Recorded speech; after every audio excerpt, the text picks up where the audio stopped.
അസ്സലാമു അലൈക്കും വറഹ്മത്തുള്ളാഹി വബറകാതുഹു. അൽഹംദുലില്ലാഹി റബ്ബിൽ ആലമീൻ. അസ്സലാത്തു വസ്സലാമു അലാ റസൂലിൽ അമീൻ വഅലാ ആലിഹി വസഹ്ബിഹി അജ്മഈൻ. അമ്മാ ബഅദ്. റബ്ബി ഇശ്റഹ് ലി സദ്രി വയസ്സിർ ലി അംരി വഹ്ലുൽ ഉഖ്ദത മിൻ ലിസാനി യഫ്ഖഹു ഖൗലി.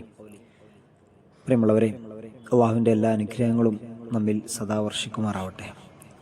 ഖുർആൻ പഠിക്കാനും പഠിപ്പിക്കാനും അല്ലാഹു നമുക്കെല്ലാവർക്കും തൗഫീഖ് നൽകി അനുഗ്രഹിക്കുമാറാവട്ടെ.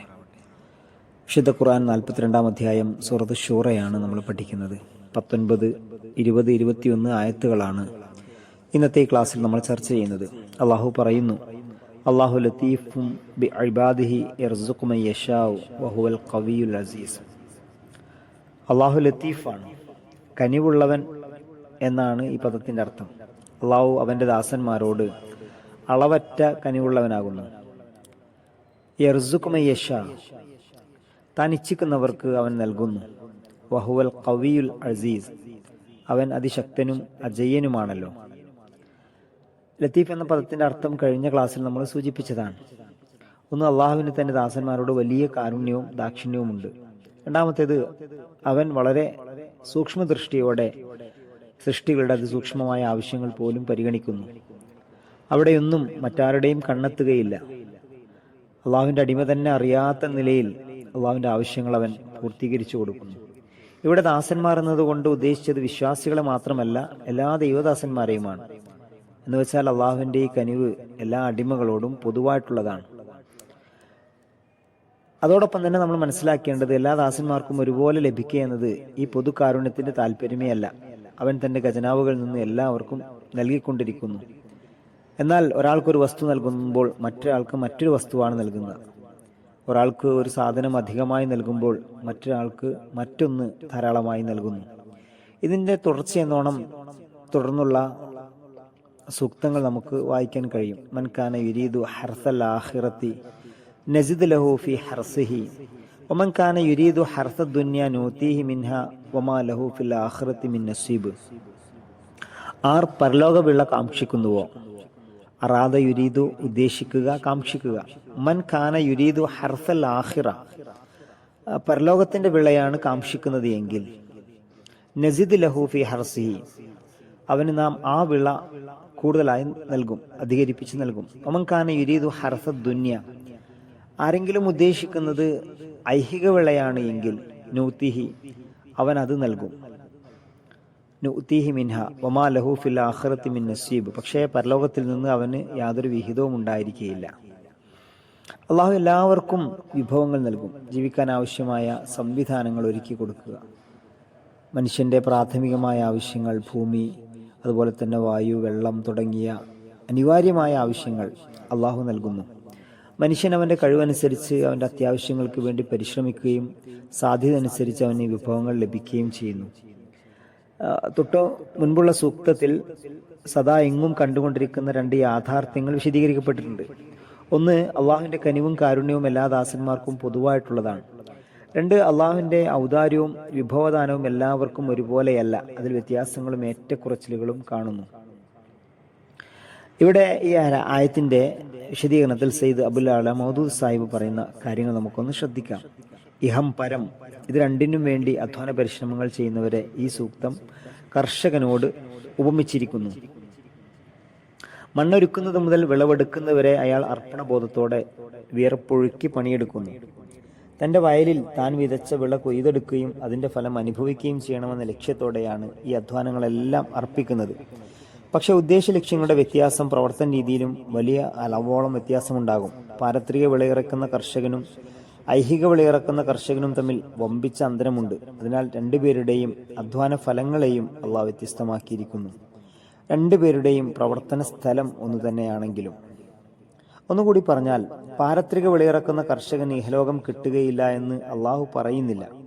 ഏറിയോ കുറഞ്ഞോ ഇഹലോകവും അവന് കിട്ടുക തന്നെ ചെയ്യും. എന്തുകൊണ്ടെന്നാൽ ഇവിടെ അള്ളാഹുവിന്റെ പൊതുവായ കാരുണ്യത്തിൽ അവനും വിഹിതമുണ്ട്. നല്ലവർക്കും ചീത്ത ആളുകൾക്കും ഇവിടെ വിഭവം ലഭിച്ചുകൊണ്ടേയിരിക്കുന്നുണ്ട്. എങ്കിലും അള്ളാഹു അവന് നൽകുന്ന സുവാർത്ത ഇഹലോകം ലഭിക്കുന്നതിനെ കുറിച്ചല്ല, പ്രത്യുത അവന്റെ പാരത്രിക വിള സമൃദ്ധമാകുമെന്നാണ് അള്ളാഹു സന്തോഷ വാർത്ത അറിയിക്കുന്നത്. അവൻ തേടുന്നത് അതാണല്ലോ. അതുകൊണ്ട് അവന്റെ ചിന്തയും അതിനോടനുബന്ധമായിട്ടുള്ളതാണ്. ഈ സമൃദ്ധിയിൽ പല രൂപങ്ങളുണ്ട്. ഒരാൾ എത്രത്തോളം സതുദ്ദേശത്തോടെ പരലോകത്തിന് വേണ്ടി സൽക്കർമ്മങ്ങൾ അനുഷ്ഠിക്കുന്നുവോ അയാൾക്ക് അള്ളാഹു കൂടുതൽ കൂടുതൽ നന്മകൾ പ്രവർത്തിക്കുവാൻ ഉദവിയേകുന്നു. ഇത്തക്കൽ മഹാരിമ തക്കുൻ ആബദന്നാസ്, നീ നിഷിദ്ധങ്ങളെ സൂക്ഷിച്ചാൽ നീ ഏറ്റവും നല്ല ആബിദായി മാറും. ഇതിന്റെ വിശദീകരണത്തിൽ പണ്ഡിതന്മാർ പറയുന്നത്, തഖ്വയോടുകൂടി ജീവിക്കുന്ന മനുഷ്യന് ധാരാളം നന്മകൾ ചെയ്യാൻ അള്ളാഹു അവസരം നൽകുന്നു എന്നതാണ്. അവന്റെ മനസ്സ് നന്മകൾക്കായി തുറന്നു വെക്കപ്പെടുന്നു. വിശുദ്ധ ലക്ഷ്യങ്ങൾക്ക് വേണ്ടി വിശുദ്ധ മാർഗങ്ങൾ തിരഞ്ഞെടുക്കാൻ തയ്യാറാകുമ്പോൾ അള്ളാഹു അവന് വിശുദ്ധ മാർഗങ്ങൾക്കു തന്നെ വഴികൾ ധാരാളമായി നൽകുന്നു. നന്മയുടെ കവാടങ്ങളെല്ലാം അടക്കപ്പെട്ടതും തിന്മയുടെ കവാടങ്ങൾ മാത്രം തുറക്കപ്പെട്ടതുമായ ഒരു സ്ഥിതിയും അവനുണ്ടാവുകയില്ല. സർവോപരി ഇഹലോകത്തിന്റെ നന്നേ ചെറിയ ഒരു നന്മ പോലും പരലോകത്ത് കുറഞ്ഞത് 10 ഇരട്ടിയെങ്കിലും വളർത്തപ്പെടുന്നു. അതിന്റെ വളർച്ചയുടെ കൂടലിനാകട്ടെ യാതൊരു അതിരുമില്ല. അള്ളാഹു ഉദ്ദേശിക്കുന്നവർക്ക് ആയിരക്കണക്കിനും ലക്ഷക്കണക്കിനും ഇരട്ടികൾ ഇവിടെ പരലോകം കാംക്ഷിക്കാതെ ഈ ലോകത്തിന് വേണ്ടി മാത്രം കൃഷി ഇറക്കുകയും അതിനുവേണ്ടി ചിന്തകൾ മാറ്റിവെക്കുകയും എല്ലാം ഈ ലോകത്തിന് വേണ്ടി മാത്രം പ്രവർത്തിക്കുകയും ചെയ്യുന്നവന് അള്ളാഹു അവന്റെ പ്രയത്നത്തിന്റെ 2 അനന്തരഫലങ്ങൾ പറഞ്ഞു കൊടുക്കുന്നുണ്ട്. വളരെ വ്യക്തമാണ് ഈ ഭാഗം. ഒരു മനുഷ്യൻ ആഗ്രഹിക്കുന്നത് വമൻ കാന യുരീദു ഹർസ ദുനിയ നുഅ്തിഹി മിൻഹ, ആർ ഐഹിക വിള കാംക്ഷിക്കുന്നുവോ നാം അത് ഇഹത്തിൽ നിന്നും നൽകുന്നു. വമാ ലഹു ഫിൽ ആഖിറതി മിൻ നസീബ്, പരലോകത്തിൽ അവന് യാതൊരു വിഹിതവും ഉണ്ടായിരിക്കുകയില്ല. നസീബ്, ഓഹരി, വിഹിതം.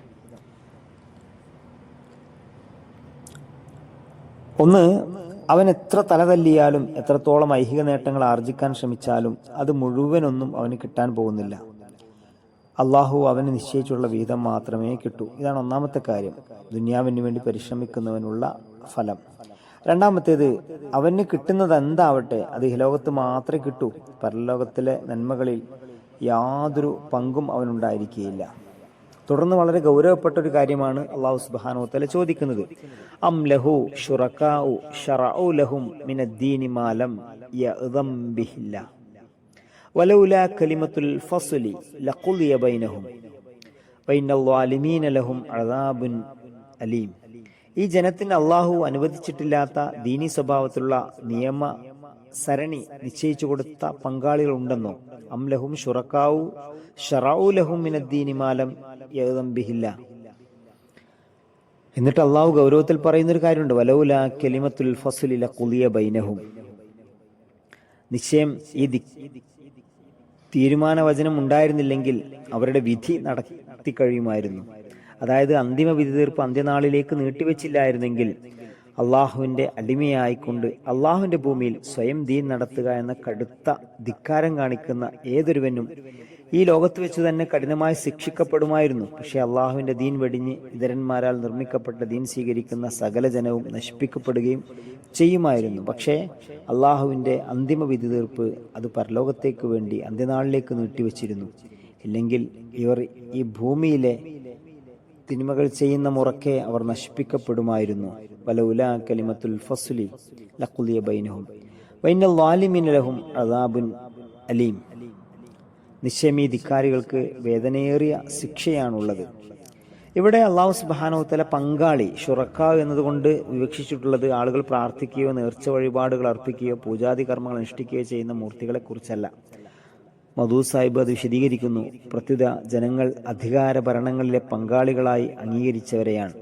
ആരുടെ തത്വശാസ്ത്രങ്ങളിലും സിദ്ധാന്തങ്ങളിലും ദർശനങ്ങളിലുമാണോ ആളുകൾ വിശ്വാസം കൊള്ളുന്നത്, ആർ നൽകിയ മൂല്യങ്ങളെയാണോ സ്വീകരിക്കുന്നത്, ആർ അവതരിപ്പിച്ച ധാർമ്മിക തത്വങ്ങളും സാംസ്കാരിക നാഗരിക മാനദണ്ഡങ്ങളുമാണോ അംഗീകരിക്കുന്നത്, ആർ നിശ്ചയിച്ച നിയമവ്യവസ്ഥകളും ചട്ടങ്ങളുമാണോ മതപരമായ അനുഷ്ഠാനങ്ങളിലും ആരാധനകളിലും സ്വകാര്യ ജീവിതത്തിലും പൊതുജീവിതത്തിലും ഇടപാടുകളിലും കൊള്ളക്കൊടുക്കലിലും നീതിന്യായങ്ങളിലും രാഷ്ട്രീയത്തിലും ഭരണത്തിലും തങ്ങൾ പിന്തുടരേണ്ട ശരീഅത്ത് അഥവാ നിയമസംഹിത അതുതന്നെയാണ് എന്ന നിലയിൽ അനുസരിക്കുന്നത്, അവരെയാണ് ഇവിടെ പങ്കാളികൾ എന്ന് പറഞ്ഞിട്ടുള്ളത്. അത്തരം പ്രമാണങ്ങളും തത്വങ്ങളും മാനദണ്ഡങ്ങളും എല്ലാം അള്ളാഹുവിന്റെ അനുമതിയില്ലാതെ അവയുടെ ഉപജ്ഞാതാക്കൾ ആവിഷ്കരിച്ചതും അനുകർത്താക്കൾ അംഗീകരിച്ചതും സർവ്വലോകനാഥന്റെ ദീനിന് വിരുദ്ധമായ ദീനാകുന്നു. ദൈവേതന്മാരെ പ്രണമിക്കുകയും ദൈവേതന്മാരോട് പ്രാർത്ഥിക്കുകയും ചെയ്യുന്നത് എപ്രകാരമുള്ള ഷിർക്കാണോ അപ്രകാരമുള്ള ഷിർക്ക് തന്നെയാണ് അതും. അഥവാ മനുഷ്യന്റെ സാൻമാർഗിക ജീവിതം അത് തീരുമാനിക്കാനുള്ള അധികാരം അള്ളാഹുവിനാണ്. നിയമങ്ങൾ നൽകേണ്ടത് സൃഷ്ടാവായ റബ്ബാണ്. ഹക്കിമിയത്ത് എന്ന് നമ്മൾ വളരെ ലളിതമായി കൃത്യമായി കാര്യങ്ങളെക്കുറിച്ച് പറയും. മനുഷ്യൻ്റെ വിധി നിർണയാവകാശം അത് അള്ളാഹുവിന് മാത്രമുള്ളതാണ്. ഈ ജനത്തിന് അള്ളാഹു അനുവദിച്ചിട്ടില്ലാത്ത ദീനീ സ്വഭാവത്തിലുള്ള നിയമസരണി നിശ്ചയിച്ചു കൊടുത്ത പങ്കാളികളുണ്ടെന്നോ ഗൗരവത്തോടു കൂടിയുള്ള അള്ളാഹുവിൻ്റെ ചോദ്യമാണ്. ആരാധനാ രംഗത്ത്, കുടുംബ രംഗത്ത്, സാമൂഹിക രാഷ്ട്രീയ ജീവിതത്തിൻ്റെ മറ്റെല്ലാ തുറകളിലും അള്ളാഹുവിൻ്റെ നിയമങ്ങളും നിർദ്ദേശങ്ങളും അനുസരിച്ചുകൊണ്ടാണ് ഒരു സത്യവിശ്വാസി ജീവിക്കേണ്ടത്. തുടർന്ന് ഇക്കൂട്ടർക്ക് നൽകുന്ന ശക്തമായ ചില താക്കീതുകൾ നമുക്ക് വായിക്കാം. അള്ളാഹു സുബ്ഹാനഹു വ തആല ഖുർആൻ നന്നായി പഠിക്കാനും അതനുസരിച്ച് ജീവിക്കാനും നമുക്കെല്ലാവർക്കും തൗഫീഖ് നൽകി അനുഗ്രഹിക്കുമാറാവട്ടെ. ആമീൻ. വാഖിറു ദഅവാന അൽഹംദുലില്ലാഹി റബ്ബിൽ ആലമീൻ. അസ്സലാമു അലൈക്കും വറഹ്മത്തുള്ളാഹി.